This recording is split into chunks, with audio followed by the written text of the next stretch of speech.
ficar com a cabeça para fora. Eu vou fazer o seguinte, ó. Eu vou soltar a sua cabeça e você vai rodar para cá. Tá? Fica de olho aberto. E aí a gente vai deixar 1 minuto para um lado, 1 minuto para o outro. Tá? Dentro desse 1 minuto, ele não pode sentir tontura, não pode sentir vertigem, não pode escurecer a vista. Não é uma posição confortável, mas o que a gente está tentando fazer? Mais ou menos, dobrar essa artéria para ver se quando ela dobra, o fluxo não reduz. Por quê? Porque toda vez que eu vou fazer uma técnica cervical, principalmente técnica de thrust, às vezes eu faço uma rotação muito grande. Se eu tiver uma aterosclerose, por exemplo, e essa artéria não tiver uma boa flexibilidade, é como se eu pegasse uma mangueira de casa, ressecada, dobrasse e ela não voltasse. Aí você reduz fluxo. Eu não posso reduzir fluxo lá para cima, porque a artéria vertebral, ela vai se junta com ela, vem subindo pelos forames transversos das vértebras cervicais, de C6 ela vai subindo até C1, que é o Atlas. Do Atlas ela se junta, aí as duas artérias vertebrais formam a artéria basilar para dar origem, passam pelo forame magno para dar origem à artéria basilar, que vai, né, ser o início do polígono de Willis.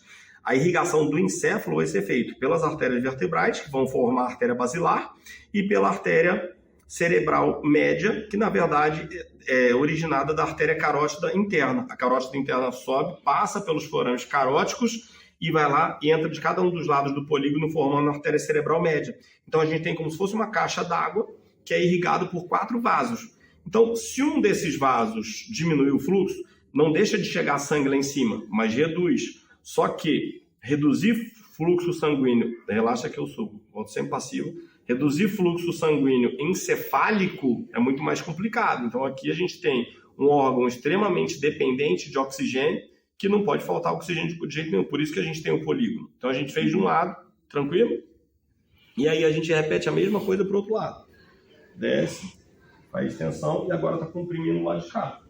Então assim, a ideia é, durante o teste não pode ter nada disso. Se tiver, significa que ele já tem uma tendência a se dobrar, não voltar.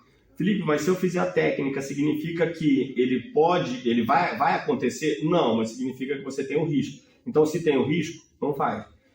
Quando a gente pega um paciente jovem, o risco é muito menor. Quando a gente pega um paciente, né, que é atleta, o risco é muito menor. Só que não tem como determinar esse risco. A gente pode ter aterosclerose em pessoas mais novas. Então, qual é o certo? Testar em todo mundo. E aí, depois que a gente testou, se ele não sente nada, volta sempre passiva, sustenta a cabeça, volta lá para a maca, tá? E aí você coloca numa posição confortável e foi, tá? Mas